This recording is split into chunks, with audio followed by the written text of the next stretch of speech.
I'm Lauren Parker, 41 years old, and 1 week after signing the papers on a $2 million villa, the Pacific tried to hand me the piece I'd worked half a lifetime to afford.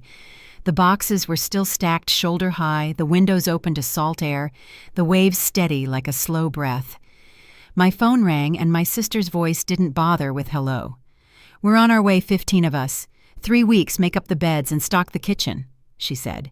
She gave me 40 minutes like it was a countdown she owned. My hand tightened around the phone until it hurt. The house I'd saved for the quiet I'd promised myself tilted under a demand I had not agreed to. I set the phone down on the counter, stared out at the water, and felt the old habit of giving in rise like a tide I didn't want anymore. Before I go any further, tell me where you're listening from in the comments, and tap that like and subscribe if you've ever had to draw a line in your own home. I grew up in a small Midwestern town where my parents taught us that work was an everyday language, not something you trotted out for applause. Dad kept a notebook in his shirt pocket and wrote down what things cost, what they yielded, and what they required. Mom reminded us that kindness and boundaries belong in the same sentence. We learned to patch jeans, stretch leftovers, and sweep the porch before the sun slid behind the oaks. When the factory laid off half the night shift, the year I turned 18, I took a scholarship, studied industrial engineering, and learned the comfort of numbers that added up. Years later, promotions brought me west. Projects got bigger, hours got longer, and the paychecks finally matched the effort. But I never forgot the taste of payday chili and the way my mother folded $1 for the church basket and $1 for emergencies. Candace went a different way. Older by 3 years and quick with charm, she liked a full calendar and a full table. And somehow there was always room for one more outing, one more purchase, one more promise that tomorrow would sort itself out. We were raised by the same people, but the lessons landed unevenly. I took to saving. She trusted that someone would catch her before the ground did. Over time, catching her looked like small checks that turned into larger ones, rides that turned into leases co-signed, and the quiet agreements I made with myself so our mother wouldn't worry. After our parents passed Dad first, then Mom 12 springs later, I kept their framed porch photo on my mantel. Wherever I lived, a reminder of how they measured dignity. Do your part, respect what isn't yours, say thank you. California's coastline is a different language from the one I learned at home. Out here, the sky is so open it can swallow a day whole, and money shows itself in glossy kitchens and glass railings, not in a notebook stuffed in a pocket. When I signed the deed, I walked the rooms with the blinds up and counted heartbeats between breakers hitting the rocks. The realtor called it an investment in breathing space, and for once that didn't sound like sales talk. It sounded like what long years of double shifts had quietly promised. I brought in a mattress before a bed frame, a kettle before a full set of pans, and I told myself I'd hang the art when I could stand still long enough to enjoy it. The call came while I was unwrapping a single crystal glass my mother had given me when I graduated, the kind of gift that said, "Celebrate when the time is right." Candace's message ran past hello and straight into instructions, as if the house were a hotel I'd been keeping on her behalf. 15 people, 3 weeks, slippers, towels, food. She didn't ask where I was sleeping, or whether the boxes were open, or how my first night had gone. The command was easy for her to give. I had made it easy by letting too many demands stand in the past. I set the glass down and felt the counter cool under my fingertips, my parents' photo in the next room catching the corner of my eye, both of them smiling like they did on Sunday afternoons when the chores were done. There's a difference between generosity and permission. One is offered, the other must be asked for. I heard my father's voice plain as day, respect what belongs to others, and my mother's gentle echo, be kind, but don't confuse kindness with surrender. That distinction had blurred more than once between my sister and me. She would say family, and I'd quiet the part of me that knew family shouldn't be a password that opens every door. Standing in the new kitchen with sea air moving the curtains, I realized the cost of not naming that difference. A life can fill with other people's plans one favor at a time. I don't keep score, but memory keeps its own ledger. There were the months I covered rent because the check is late, the semester I paid tuition because she can't miss this chance, the wedding invoice I signed because it's once in a lifetime. I told myself I was steady, that I could carry it, that this is what sisters do when one is better at balancing a budget than the other. The truth is simpler and less flattering. I was afraid to be the one who said no. Saying yes is smooth in the moment and rough in the long run. Saying no is rough in the moment and smooth after. I set the phone beside the deed folder and traced the edge of my name printed in clean black letters that meant in plain terms, this place is yours to protect. 40 minutes isn't a long time. It's enough to boil pasta and overcook it if you forget enough to turn a sky from bright to the kind of late afternoon that gilds the water. I stood at the window and watched a gull tilt against the wind, the horizon a straight line that made sense even when other things didn't. Somewhere behind me, a text chimed, then another, their tones tidy and insistent. I didn't answer. I turned the frame on the mantel so my parents faced the room. The porch in the background, the old railing they painted every other summer, the kind of upkeep that never drew attention and quietly kept a house sound. The first engine carried on the wind before I saw any headlights, a low rumble threading itself through the steady surf. Another followed, and then more just far enough away to be a question and close enough to be an answer. I lifted the latch on the balcony door and stepped outside, the air cool against my face, the sea glass colored and calm. In the drive below the bend, a hint of dust lifted where the road curved down from the highway. I told myself one clear thing as the sound grew: you can greet someone at your door without handing them the keys. The first car reached the driveway just as the light began to soften across the water. I stood by the window and watched dust rise behind the bend. Then a second car appeared, and a third, all following the same rhythm, headlights flashing as they curved toward the villa. My chest tightened. The air that had felt open and calm only minutes earlier now seemed heavy. I stayed still, watching the convoy crawl closer until the last engine cut off and silence hung for half a breath before doors started slamming one after another. Laughter carried up the hill, quick and careless. I could make out voices shouting over one another, the sound of coolers being dropped onto gravel, someone calling out about the ocean view. At the front of it all, Candace climbed out of her black SUV like a celebrity arriving at a premiere sunglasses, in place hair swept by the wind. She spread her arms wide as if she were about to hug the horizon. "Lauren," she called, her voice bright and commanding. "You lucky girl, this place is incredible." I didn't move. The front door stood closed, my hand hovering over the knob. I thought for a second about keeping it locked, pretending I wasn't home, but the pounding started before I could decide. "Come on, open up. We've been driving for hours." The words rattled through the wood. I cracked the door just enough to see her smile, the same one that used to melt away our parents' scolding when we were kids. "Candace, I told you I'm not ready for guests," I said quietly. She didn't even pause. The door swung wider under her hand, and she breezed past me into the foyer. Perfume filled the air, followed by a flood of strangers carrying bags and boxes, their voices bouncing off the high ceilings. I stepped back, too stunned to speak at first. The noise rose around me, someone commenting on the pool, another admiring the kitchen, a pair of kids racing toward the hallway as if it were theirs. "Stop," I said, my voice unsteady. "You can't just walk in like this." No one looked my way. Candace turned in the center of the room, hands on her hips, smiling at the crowd. "Didn't I tell you it was perfect?" she said. "My sister always finds the best places." My sister. She said it like it came with ownership. I followed her gaze as she pointed toward the staircase. "The master's upstairs, right? I'll take that one. I need the view for my morning yoga videos." My pulse quickened. "No," I said, stepping forward. "That's my room." She laughed lightly, adjusting her sunglasses. "Don't be selfish, Lauren. You've got plenty of space. Family shares." Her friends moved through the rooms like they'd done this 100 times.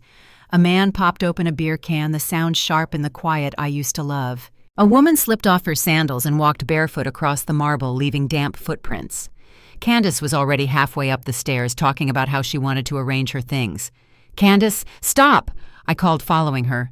She turned, smiling over her shoulder. "Oh, come on, it's just a room." Her voice carried the same dismissive ease she used years ago when she borrowed money and never returned it. She pushed open the double doors to my bedroom before I reached the landing. The late sun spilled through the windows, catching the waves below and throwing golden light across the hardwood. "It's perfect," one of her friends said, dragging a suitcase inside. "The light here is amazing for photos." I blocked the doorway. "No one sleeps in here," I said firmly. Candace removed her sunglasses and looked straight at me. "You're overreacting," she said. "You have 4 other bedrooms. Let this one be mine." Her tone was casual, but her eyes had that old steel in them, the kind that told me she didn't expect resistance. "Get out," I said quietly. Her smirk faltered. "Really, Lauren? After everything I've done for you?" For a second, I almost laughed. The words were so upside down they barely made sense. I looked past her to see 2 more people unpacking bags on my bed, the fabric wrinkling under their hands. "Put that down," I said louder now. No one moved. Candace tilted her head, her voice sweet but sharp underneath. "Everyone here agrees, right? No need to make a scene. We're family." A few voices chimed in, uneasy but supportive, as if they'd been coached. "Yeah, she's got plenty of space." One man raised his beer. "To family," he said. Foam spilled onto my floor. Something in me snapped. "Family doesn't invade," I said, my words cutting through the noise. "Family doesn't demand. And family doesn't turn someone's home into a hotel." The room went still for the first time since they'd arrived. Candace blinked, her expression caught between surprise and irritation. "What are you going to do, throw us out?" she asked, a taunt edging her voice. My heartbeat thudded in my ears. "Yes," I said, steady now. "That's exactly what I'm going to do." She scoffed, but her confidence wavered. "You'll regret this, Lauren," she said softly. "Everyone will see what kind of person you really are." I met her eyes. "Good," I said, "because I'm done letting you define me." I turned and walked down the hall, her laughter following me like static. Behind me I heard someone say, "She's bluffing." I closed the door to my study and locked it. The heavy wood muffled their voices, and for the first time since they arrived, the silence felt like shelter. I leaned against the desk, breathing hard. My hand shook as I picked up my phone. Could I really call the police on my own sister? I thought of the broken boundaries, the years of swallowed anger, the way she'd looked at me as if I were an obstacle in my own home. A crash echoed from the living room glass shattering, followed by laughter. I didn't hesitate anymore. 911. The dispatcher answered. My voice trembled at first. "There are people in my house who won't leave. About 15 of them. They forced their way in." "Are you in danger?" the operator asked. "Not yet," I said. "But they refuse to leave. I've told them repeatedly." "Is this your residence?" "Yes," I said, firmer this time. "I purchased it last week. My name is Lauren Parker." "Stay in a locked room," she instructed. "Officers are on the way. They'll arrive in 15 minutes. I thanked her, hung up, and stared at the clock on the wall. 15 minutes felt both endless and too short. A knock rattled the door. Lauren Candace called, her tone falsely calm. "Come on, don't be like this. We're family. Let's talk." A male voice followed, mocking. "She's calling the cops, isn't she, drama queen?" I stayed quiet. The next knock was louder. "If you do this," Candace said, her voice dropping, "you'll regret it. You'll lose all of us. You'll be alone in that big, empty house." The words struck a place she knew well, but instead of softening me, they solidified something. I looked at my parents' photo on the desk and whispered, "Better alone than used." Outside the door, the chatter turned to arguments, panic lacing through the voices. "She won't go through with it," Candace insisted, but I could hear the uncertainty. The minutes crawled. My eyes stayed fixed on the clock, counting each second. Then came the sound sirens in the distance, growing louder, cutting clean through the ocean wind. Relief and dread mixed in my chest. The pounding on the front door this time was heavy measured. "Police," a man's voice called. "Open up!" The house erupted into noise. Footsteps pounded suitcases, dragged voices overlapping. I unlocked my door and stepped into the hallway. Candace was at the entrance, her smile wide and practiced as she greeted the officers. "Thank goodness you're here," she said sweetly. "My sister's having a little episode." The officers stepped inside, one older man with gray at his temples, the other a younger woman with sharp eyes that missed nothing. "Are you the homeowner?" the man asked. "Yes," I said, my voice steady now. "Lauren Parker." They entered without permission and refused to leave. He nodded. "Do you have proof of ownership?" I handed him the folder from my desk. My hands were steady for the first time that day. Candace laughed lightly. "This is just a misunderstanding. We drove hours to see her. She invited us." "I didn't," I said, clear and calm. They forced their way in. The younger officer glanced around the room, her gaze catching on the beer cans, the open bags, the muddy footprints smeared across the tile. Her expression hardened. "Do you want them removed?" the man asked. "Yes," I said. "Every one of them." Gasps rippled through the group. Candace's smile cracked. "Lauren, don't do this. We're family." I met her eyes. "Family doesn't trespass." The officers exchanged a look, then turned to the crowd. "You have 15 minutes to pack your belongings and leave the property. If you're still here after that, you'll be arrested for trespassing." The protest started immediately, grumbling curses, the scrape of zippers. People gathered their things, avoiding my eyes. Candace stood still for a long moment, her knuckles white on her suitcase handle. When she finally spoke, her voice was low. "You'll regret this," she whispered as she brushed past me. "You think you've won, but this isn't over." I didn't answer. The last door closed behind them, the officers confirming the house was clear. Silence fell again, the kind that comes after a storm, steady and clean. I leaned against the wall, breathing deep, the sound of waves returning through the open window. The air carried salt, cool and sharp, and somewhere beneath it, the faint echo of a life I was finally ready to protect. When the front door shut behind the last of them, the house was finally still. The air felt heavier than before, carrying a trace of their perfume and the sharp bite of spilled beer. I stood in the foyer for a long moment, letting the silence settle around me. It wasn't peaceful yet. Too many echoes lingered, but it was quiet, and that was a start. The two officers lingered just long enough to confirm the property was clear. The older one, Officer Benson, handed me a card with his calm, measured voice. "If they try to come back, call us immediately," he said. His partner, Officer Whitaker, nodded in agreement. "We'll file a report tonight," she added.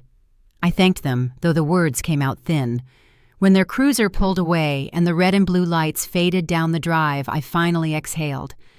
I walked through the house slowly, taking in the small chaos left behind. Towels on the floor, open bottles on the counter, muddy prints across the marble that had gleamed just that morning. In the living room, a beer can had tipped over and left a ring on the coffee table. I picked it up with a paper towel, setting it aside like evidence. The scent of sea air drifted through the open balcony doors, mixing with the faint sweetness of the wine I'd opened the night before.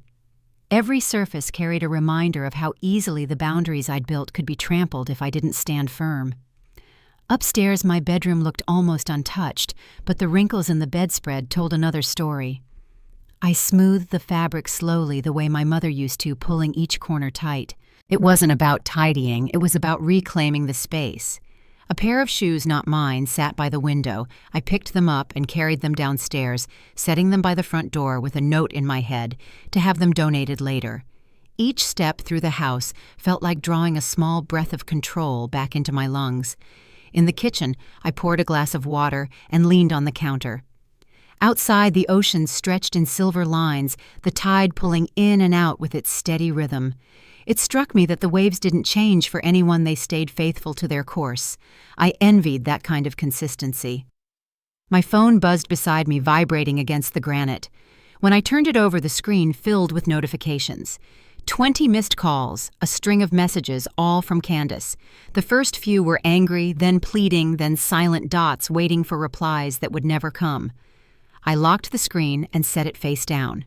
The sun had dipped low enough to paint the water in orange and gold. I carried my drink to the balcony and sank into a chair, the wood still warm from the afternoon. The sound of the surf softened the tightness in my chest. For the first time in years, I wasn't rushing to fix anything. I wasn't covering for someone else's mistake. The only thing I had to do was breathe. Down the coast, faint porch lights flickered on, one by one, each belonging to someone who'd chosen this quiet life for their own reasons. I lifted the glass slightly, a private toast to boundaries long overdue. When darkness settled, the house began to sound like itself again. The hum of the refrigerator, the distant creak of the beams as the night air cooled the walls. I left the doors open just enough for the breeze to move through, letting the smell of salt and jasmine replace the sour scent they'd left behind. My mind drifted back to the moment Candace had looked me in the eye and said, "You'll regret this." Maybe she believed it. Maybe she thought I'd wake up lonely and come crawling back for her approval. The truth was, the loneliness I'd feared for so long didn't feel empty anymore. It felt like space room to breathe, room to think, room to live without apology. I cleaned for an hour without really noticing the time. Every small act, washing a glass, straightening a chair, folding a towel, felt like setting something right inside myself. The floor gleamed again, the furniture stood where it belonged, and the echo of their laughter faded into the sound of waves. I caught sight of my reflection in the glass door. Tired eyes, yes, but steady ones. I thought of my parents again, how they'd worked their whole lives for things that couldn't be bought. Peace, pride, self-respect. I hoped quietly that somewhere they would have been proud of me for finally learning the same lesson. By the time I finished, it was past 10. I took one last walk through the house, lights dimmed low, everything in its place. In the study, the folder with my deeds still lay open on the desk, the papers crisp and untouched. I ran my hand over the page, tracing my name at the bottom. It didn't feel like just a signature anymore. It felt like a boundary drawn in ink. Outside the window, the moonlight brushed the water in pale streaks. The tide was higher now, stronger. The next morning came softly, the light filtering through linen curtains. For a moment I forgot the day before and just listened to the sound of gulls calling over the cliffs. Then my phone buzzed again, pulling me back. Another message from Candace. This one wasn't angry. It was short and almost sweet. "I hope you're happy," it read. "You got what you wanted." I stared at it, not sure what that meant anymore. I didn't reply. Instead, I slid the phone into a drawer and let it stay there. I made coffee and stepped onto the balcony. The ocean stretched wide and blue, the kind of morning that makes everything else seem smaller. The breeze carried the scent of salt and pine, and the horizon was clear all the way to where the sky melted into water. I thought of how easily people mistake kindness for weakness and how long it had taken me to learn that the two aren't the same. Sometimes saying no is the most loving thing you can do for yourself and for the people who need to learn that your yes has limits. Later that afternoon, a neighbor I hadn't met before, an older woman named Ellen from the next property, walked over as I was trimming the hedges near the fence. She'd seen the patrol car the night before and wanted to be sure I was all right. Her voice was gentle, the kind that carried both curiosity and concern. I told her the truth in broad strokes, leaving out the details. She nodded, understanding more than I said. "You did the right thing," she said simply. "Peace is worth defending." She smiled and handed me a small bag of lemons from her garden. For tea, she added and walked back to her gate. When I went inside, the quiet felt different. It wasn't just silence anymore. It was ownership. Every room held only what I'd chosen to keep. The scent of lemons mixed with the faint salt of the sea, and the house no longer felt like a stage for anyone else's chaos. I brewed tea with one of the lemons and sat by the window watching the waves catch the late light. Candace might tell her version of the story she always did, but this time her story wouldn't shape mine. That night I left the porch light on. It wasn't for anyone to find their way back. It was for me to remember that peace doesn't arrive on its own. It's something you claim, something you protect one quiet decision at a time. The horizon faded into dark again, steady as ever, and I promised myself that whatever storm came next, I'd keep the door locked and the key exactly where it belonged. The next few days passed quietly, the kind of quiet that made me realize just how much noise I had grown used to. The house felt different now, lighter somehow, though the air still carried traces of perfume and salt. Each morning I opened the windows wide, letting the breeze sweep through the hallways until the room smelled clean again. I took my coffee on the balcony, watching gulls drift across the gray sky, and for the first time in years, I didn't feel the weight of anyone else's demands sitting on my shoulders. Still, peace can feel strange when you've lived too long without it. I caught myself glancing at my phone more than once, half expecting another message from Candace. The silence from her was almost louder than her voice used to be. 3 days after the police came, I got an envelope in the mail. My name was written in her familiar looping handwriting. Inside was a single note. "I can't believe you called the cops on your own sister. You embarrassed the family. I hope you're proud of yourself." There was no signature, no warmth, just the sharp edge of blame I'd known my whole life. I folded the note, slipped it back into the envelope, and placed it in a drawer with the others I'd stopped replying to years ago. That evening, Ellen stopped by again. She leaned against the gate, her straw hat tilted back, a bag of tomatoes in her hand. "Thought you could use something fresh," she said with a smile. We stood there for a while, the breeze pushing at our sleeves, talking about her garden, about the ocean fog that rolled in heavier than usual that morning. When she finally left, I realized how rare it was to talk to someone who didn't want anything from me. It felt simple, uncomplicated. I spent the rest of the week repairing small things the storm of that night had left behind. A scratched table, a broken vase, a cracked frame on the photo of my parents. When I replaced the glass, I stared at their faces for a long time. My father's steady eyes, my mother's soft smile. They'd taught us both the same lessons, yet somehow Candace had learned how to bend them until they only fit her convenience. I pressed the frame against my chest and whispered, "I finally did it, Dad. I finally said no."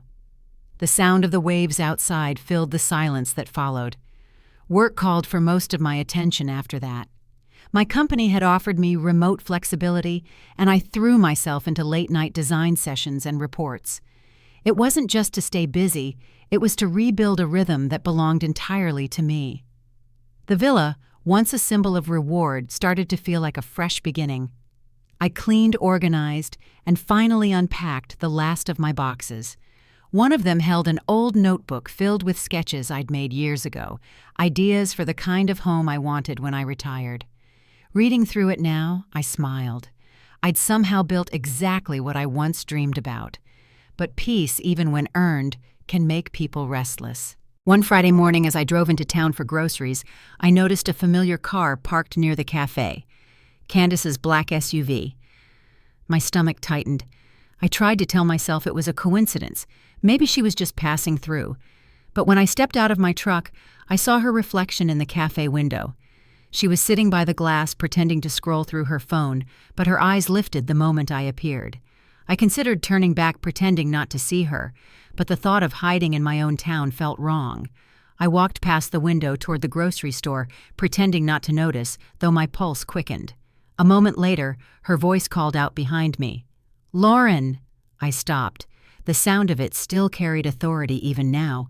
I turned slowly. She stood on the sidewalk, arms crossed, wearing that same practiced smile she used whenever she wanted something. "I'm not here to fight," she said quickly. "I just want to talk." I hesitated, studying her face. There was no apology in her eyes, only calculation. "Make it quick," I said.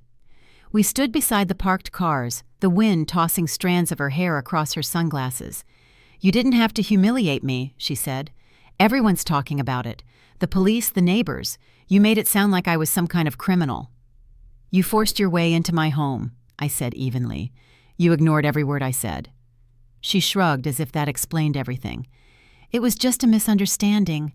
You overreacted." My jaw tightened. "You called 15 people to my house, Candace. You treated it like a vacation rental." She smiled faintly, but her voice dropped. "You've always thought you were better than me, haven't you? Now that you have your fancy house and your big job, you think you don't need anyone." Her words didn't sting the way they once did. They just sounded tired. "I've spent half my life proving I do need people," I said quietly, "but not the kind who only show up to take." Her lips parted like she wanted to reply, but the sound of an engine down the street broke the moment. I stepped back. "I don't want another argument, Candace. Please leave me alone." Her expression hardened. "You'll regret this," she said again, just like she had that night. Then she climbed into her SUV, slammed the door, and drove off. I stood there for a minute, letting the wind cool the heat in my chest. Around me, the town went on as if nothing had happened.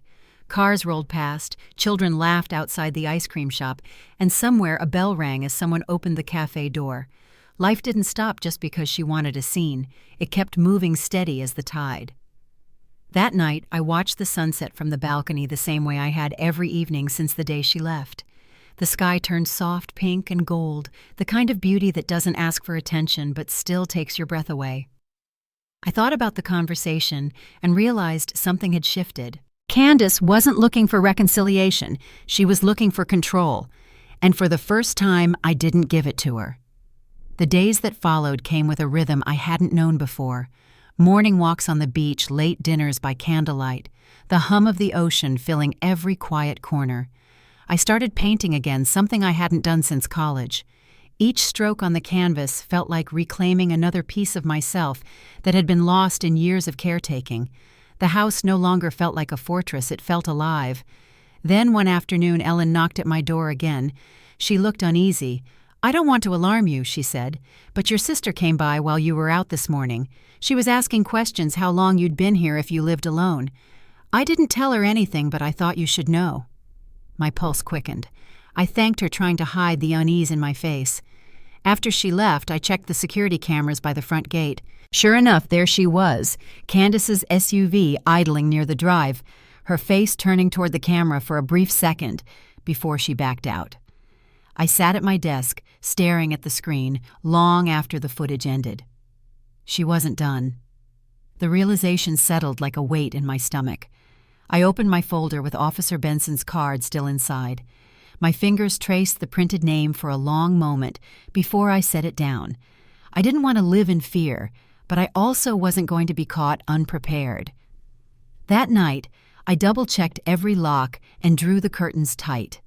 The ocean outside sounded louder than usual, the waves crashing harder against the rocks.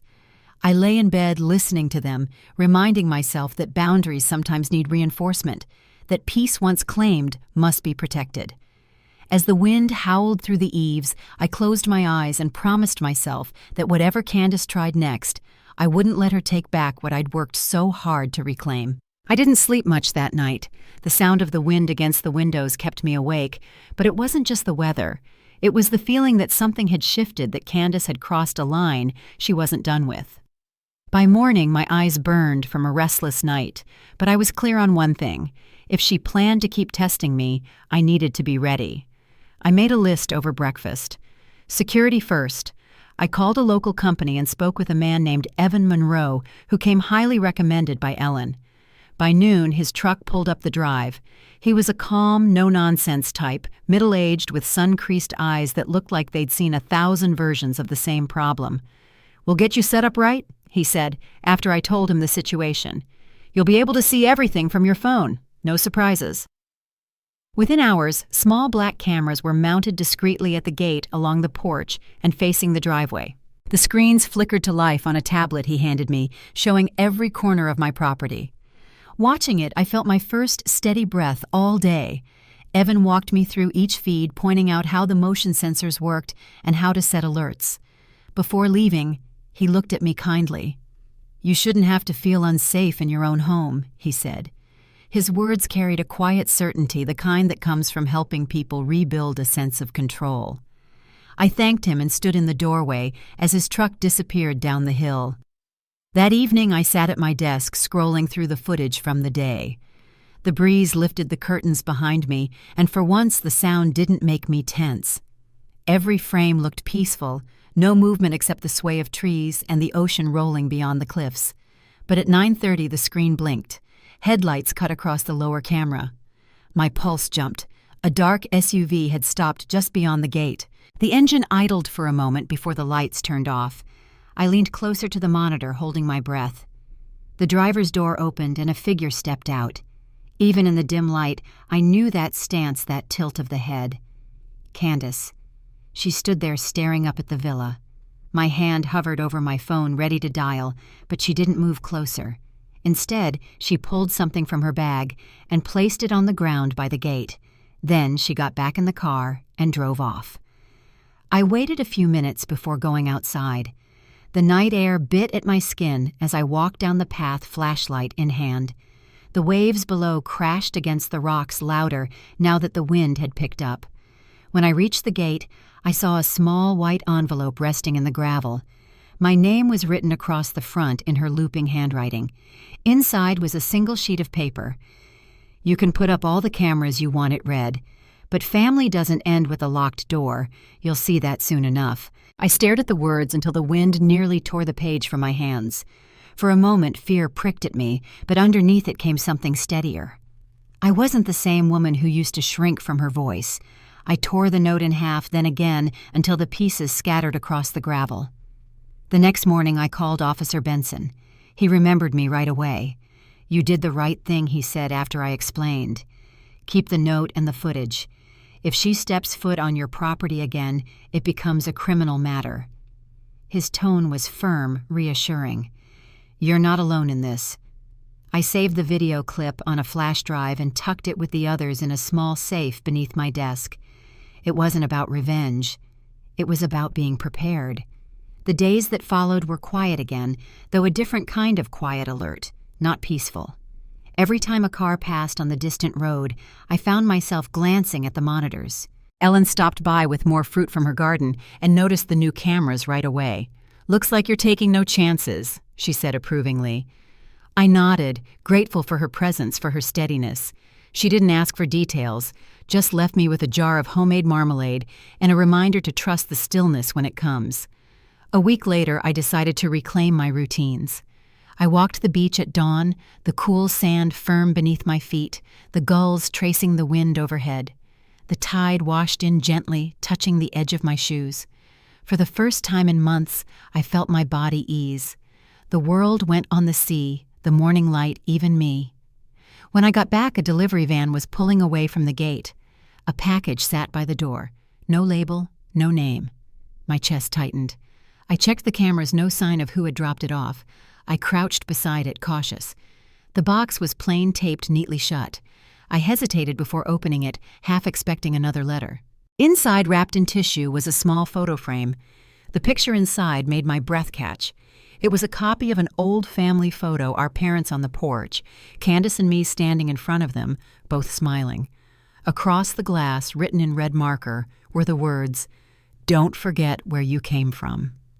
I stood there, the air thick around me. The memory in the photo wasn't a bad one. It was before everything between us broke. That's what made it worse. It was a reminder twisted into something sharp. I took a deep breath and set the frame down, then called the police again. This time, Officer Whitaker answered. "You're documenting all of this?" she asked. "Yes," I said. "Every bit." "Good," she replied. "Keep it that way. Sometimes people like this need to see consequences before they stop testing boundaries." By that afternoon, I had a small folder full of reports, timestamps, and photos. It felt strange, protective, and sad at once, but I knew it was necessary. Candace had always counted on me to back down to smooth things over. This time I was making a record, one she couldn't rewrite. That night, the house glowed warm under soft light. I made tea, curled up on the couch, and let the sound of the waves drown out the noise in my head. My phone buzzed once on the coffee table. A text from an unknown number. "You can't erase family, Lauren. You'll regret turning on me." I stared at the words, then quietly blocked the number. My hand didn't even shake. Before going to bed, I walked through the villa, checking each door and window. Everything was locked, every light off except the small lamp by my bed. The ocean outside was calm again, the tide sliding in and out like breath. I lay there for a long while, watching the ceiling glow faintly in the moonlight. For all the fear she tried to stir, something inside me had shifted too deeply to be undone. I wasn't scared anymore. I was awake. The next morning, I met Evan by the gate to install the final addition, a steel latch that locked from both sides and a small sensor that sent alerts to the local precinct if tampered with. "Peace of mind," he said as he tightened the last screw. I nodded. "That's all I want." After he left, I stood at the balcony watching the sea spread wide and steady below. The waves hit the rocks in the same rhythm they always had, uncaring of storms or seasons. In that rhythm, I found something like reassurance. I didn't know what Candace might do next, but I knew where my lines were now. That night, as the sun fell behind the horizon, I turned off my phone, closed the curtains, and sat with the stillness until the house felt like it belonged to me again. It was the kind of quiet that didn't feel fragile anymore. It felt earned. The following morning carried a strange calm, the kind that comes after a long storm. The ocean outside my window was smooth as glass, and for once I felt no need to check the security screens right away.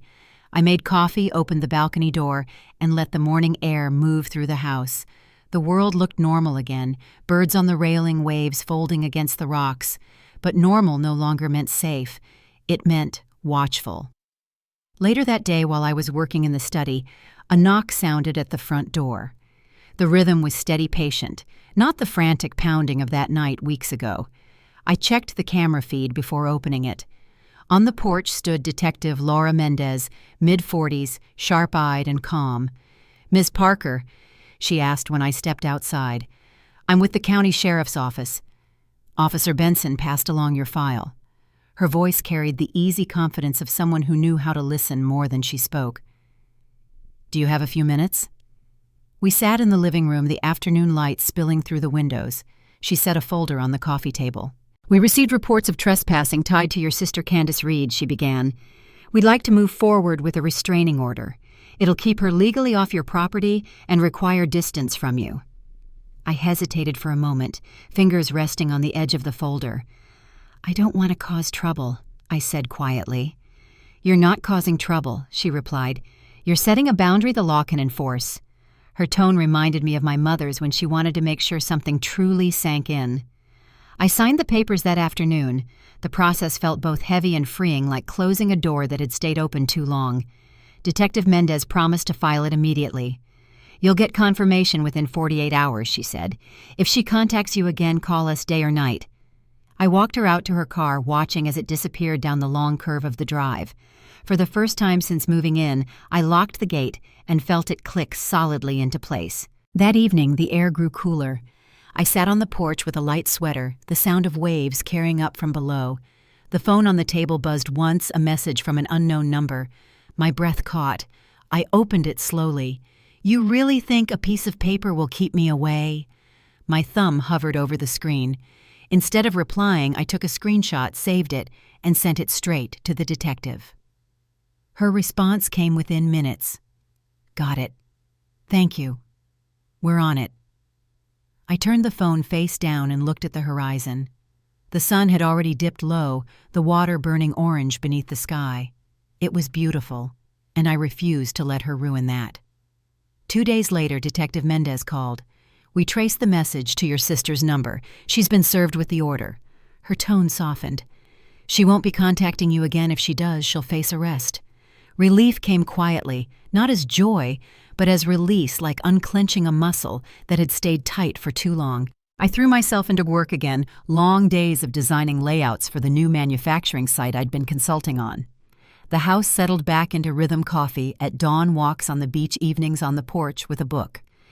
Ellen came by once a week, bringing herbs from her garden and updates about the town. She mentioned how she'd seen the same black SUV parked near the market a few days before. Could have been anyone, she said, though her eyes flicked toward me. I nodded, choosing not to borrow worry until I had proof. That night, I checked the cameras again. Nothing unusual. The ocean was calm, the porch light steady. I went to bed just after 10, the sound of waves steady as breathing. Around 2 a.m, a soft chime woke me. The motion alert. My heart thudded as I grabbed the tablet from the nightstand. The lower camera, the one facing the gate, was flickering. In the frame, a figure stood just beyond the fence. Not close enough to see clearly, but the outline was familiar. I zoomed in.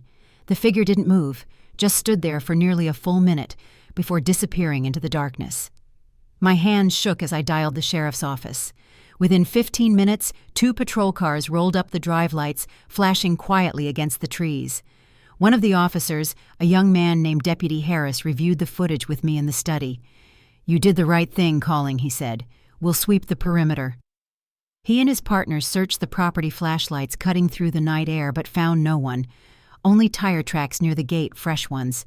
Detective Mendez arrived the next morning wearing the same calm focus as before, but with a harder edge this time.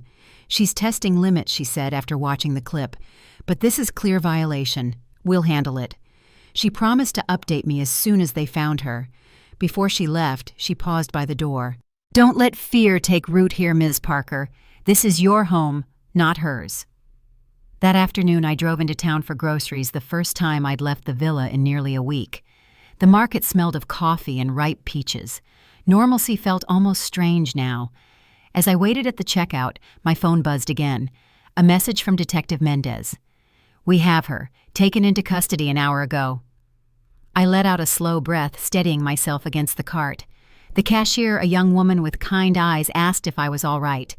I nodded and smiled faintly. "Yes," I said. "I think I finally am." Back home, I unpacked the groceries one by one, the quiet steady around me. The phone rang again. Detective Mendez. "Candace was picked up near a motel outside town," she explained. "She admitted to sending the messages and driving by your property. She's facing charges for harassment and violating the order."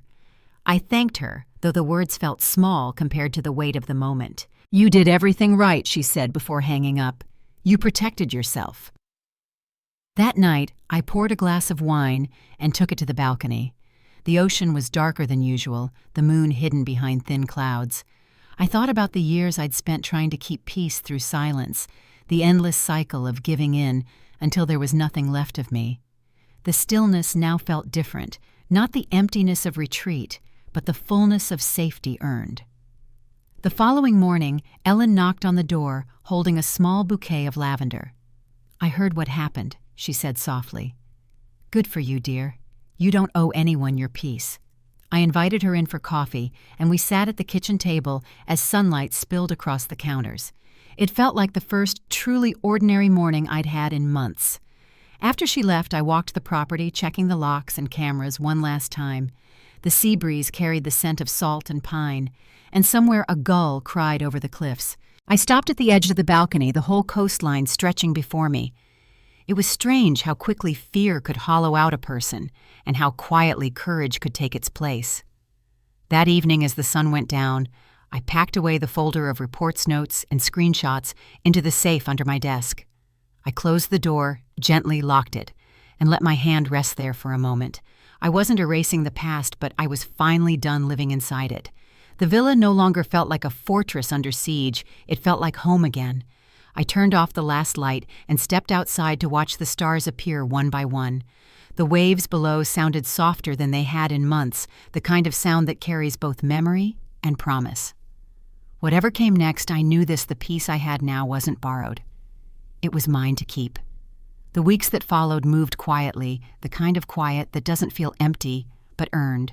The days stretched long and bright, with the wind sweeping in from the Pacific, and the mornings tinted gold through the kitchen windows. The house had settled into a rhythm, again coffee work, evening walks, and dinners, eaten by the soft hum of ocean air. For a while it felt like life had finally found its balance. Then one afternoon Detective Mendez called. Her voice was measured professional as always, but there was a note of caution beneath it. "Candace's attorney reached out," she said. "She's agreed to plead guilty to the harassment charge. She'll serve probation and mandatory counseling. No jail time unless she violates terms." I listened in silence, letting the words settle. "She also asked to submit a written apology," the detective added. "You don't have to accept it, but it's your right to read it if you want." That night, I sat at the dining table with the letter in front of me. The envelope was simple, her handwriting smaller than usual. I opened it slowly, the paper creasing softly under my fingers. "Lauren," it began. "I don't know how things got this bad. I never meant to hurt you, but I see now how much I took. Maybe I thought family meant you'd never stop forgiving me. Maybe I didn't want to see you growing without me. I'm sorry for what I did. I hope you find peace, even if I'm not part of it." The words were neat, almost restrained. I read it twice, waiting for the anger that used to come whenever she tried to twist apology into manipulation. But this time it didn't come. I folded the paper carefully and placed it back in the envelope. Forgiveness wasn't something I could force, but the need to fight her had finally gone quiet. That was enough for now. I spent the next weekend restoring the last few corners of the villa that still carried echoes of that chaos. I replaced the broken vase with one Ellen had given me, a simple ceramic piece she'd made herself. I planted new lavender along the walkway, the same kind she grew in her garden next door. When the wind carried its scent through the open windows, it blended with the salt air, soft and clean. One morning, while sorting mail on the counter, I found a small package addressed to me from the sheriff's department. Inside was the final case summary, official closure. I placed it in my desk drawer beside the deed and the camera tablet. The sense of finality didn't bring celebration, just a deep, steady calm. I'd spent years mistaking peace for something you earned after everyone else was happy. Now I knew it was what you protect when you finally stop apologizing for needing it. Ellen came by that evening carrying a casserole and her usual smile. "You look rested," she said as she set the dish on the counter. "I am," I told her, and I meant it. We sat on the porch, the sound of waves rolling beneath us. She talked about her grandchildren visiting for the summer, and I told her about the wildflowers starting to bloom near the cliffs. "You've made this place yours," she said, glancing around the porch lined with potted herbs and soft lantern light. "It suits you." After she left, I stayed outside watching the horizon fade into twilight. The surf glowed faintly under the moonlight, each wave folding and breaking in a rhythm I could finally breathe with. Inside the house was still but warm, the kind of warmth that comes when everything is finally in its right place. I poured a glass of wine, sat by the window, and let the quiet stretch.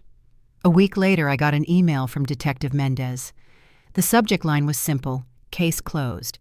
Beneath it, a short message. "Ms. Parker, your sister has complied with all terms. She has relocated out of state. No further contact is expected." I stared at the words, feeling neither triumph nor loss, only relief. The part of me that had spent years waiting for her next crisis could finally rest. That night, I walked down to the beach for the first time since moving in. The sand was cool beneath my feet, the tide low and gentle. I could see the lights from the villa above steady against the dark cliffs. The same view that had once felt like a fragile dream now felt like proof that I'd built a life entirely my own. The water lapped at my ankles, pulling softly at the edges of my reflection. I thought about my parents, the porch photo still on my mantel, and how they'd wanted both of us to stand on our own. Maybe in some quiet way, that's what this was. Not revenge, not victory, just finally standing. When I returned to the villa, the clock read close to midnight. I opened the balcony doors wide, letting the cool air fill the room. The moon hung high over the water, silver light spilling across the floor. I thought about how much had changed in such a short time, how fear had turned into strength, and strength had turned into stillness. I poured another glass of water and sat on the edge of the bed, the soft hum of the sea drifting in. Somewhere outside, a night bird called once, then again fading into the dark. I realized I hadn't checked the cameras in days. The tablet sat untouched on the desk, the little green lights blinking steadily. I smiled faintly and turned it off. The silence that followed wasn't emptiness. It was peace, the kind that doesn't need to be guarded anymore. As I drifted to sleep, I thought of Ellen's words, "You've made this place yours." She was right. The villa was no longer a symbol of escape. It was a beginning. A quiet one built not on running from anyone, but on finally choosing myself. By morning, sunlight poured across the floor, soft and new. I opened the curtains and watched the ocean shimmer under it, endless and alive. The horizon didn't look distant anymore. It looked like home.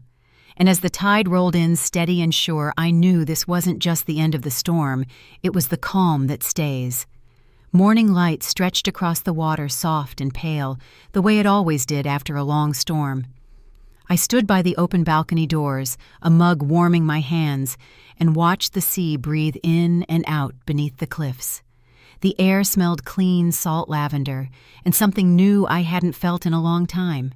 Peace, maybe, or simply the kind of quiet that doesn't demand anything from you. It had been 3 months since everything ended. Candace kept her distance, honoring the order, and from what Detective Mendez later told me, she'd started counseling and moved to another state to stay with an aunt. I didn't feel anger anymore. Just a quiet understanding that some distances are the only way certain kinds of love survive. Forgiveness wasn't about reopening the door. It was about no longer standing behind it, waiting for the knock. Life filled in slowly after that. Work steadied, and my house felt alive again. I joined a local engineering group, helped mentor a few college interns through their capstone projects, and even found myself laughing more often than I expected. Ellen became my anchor through all of it. On weekends, we shared coffee and traded books over her fence. She'd say things like, "Peace needs company sometimes," and I'd realize she was right. Healing doesn't mean living in isolation. It just means choosing who earns a place in your quiet. One afternoon, while trimming the lavender along the path, I found the small ceramic vase Ellen had given me beginning to crack near the base. The glaze had worn thin years of salt air working its way into the surface. I took it inside, cleaned it carefully, and mended it with a thin line of gold adhesive I'd once bought for a project at work. When it dried, the crack shimmered faintly in the sunlight, not hidden, just transformed. The imperfection made it beautiful in a way it hadn't been before. I realized that's what this house, and maybe I had become repaired stronger and finally whole. That evening I walked down to the beach barefoot, letting the tide wash over my feet. The waves were small, steady, and patient. Above me the villa lights glowed soft and amber against the darkening sky. It no longer looked like a fortress, it looked like home. I thought about my parents, about the lessons they'd taught us that I'd spent years trying to uphold in all the wrong ways. They had wanted me to be kind, but not small. Generous, but not at the cost of my peace. I'd mistaken surrender for compassion, silence for strength. But now I understood that real kindness has boundaries, and self-respect is its truest form. When I turned back toward the house, I saw Ellen waving from her porch, her dog trotting beside her. She lifted her cup in a quiet toast, and I raised my hand in return. The warmth of that small exchange traveled farther than any apology ever could. It reminded me that not all family is given some you meet when life finally makes space for better company. Inside the house smelled faintly of lemon polish and sea air. I poured myself a cup of tea and sat by the window watching the horizon fade into twilight. Everything about that moment felt simple. No noise, no fear, no waiting for what might happen next. Just stillness. I thought about how far I'd come from that first day standing surrounded by boxes, believing peace was something fragile that could be taken from me. Now I knew better. Peace isn't what others allow you to have, it's what you decide to keep. Before bed, I walked through the villa, one last time checking the locks out of habit, not fear. Each room carried something I'd chosen, a life rebuilt from the ground up. The lavender outside rustled softly in the wind, and for the first time the sound didn't remind me of what I'd lost, but of what I'd learned to protect. As I turned out the final light, I paused by the doorway and looked toward the balcony. The moon hung low over the water, and the reflection of its light stretched straight toward the shore, as if pointing the way forward. I didn't need to know what came next. It was enough to know that I had survived the worst and grown into someone who could stand her ground with grace. If you've ever had to draw that hard line between love and peace, between family and self, I hope you remember this. You're not cruel for choosing yourself. You're not unkind for protecting your space. Boundaries don't end love. They preserve what's real about it. The sea kept moving calm and endless as I closed the door behind me and let the night settle. And for the first time in years, I didn't feel like I was ending a chapter. I felt like I was finally home in my own story. If you've listened this far, thank you. Tell me, have you ever had to reclaim your peace the hard way? Share your story or just take a quiet moment tonight to honor how far you've come. And if this story spoke to you, stay with me for the next one. Sometimes the endings we fear most are only beginnings in disguise.